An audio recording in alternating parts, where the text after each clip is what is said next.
Hello বন্ধুরা, the Piyali লাইভে সকলকে জানাই স্বাগত। আর এই যে দেখতে পাচ্ছ কবিগুরুর সামনে বসে আছে, হ্যাঁ, 165তম রবীন্দ্র জয়ন্তী উৎসবের এটা আমার 12 বছর পূর্তি অনুষ্ঠান। 12 বছর ধরে আমি এই অনুষ্ঠানটা করছি, প্রায় এক যুগ ধরো পদার্পণ করলাম।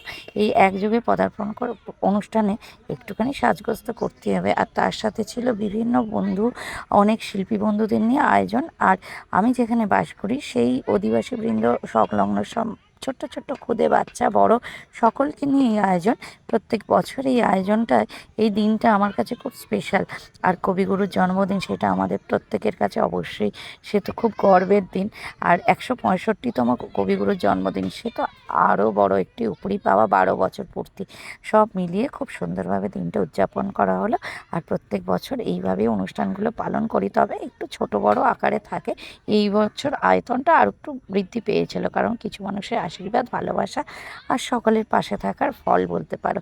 যাই হোক, এই একটুখানি সময় পেলাম তোমাদের সকলের সাথে। টাটা।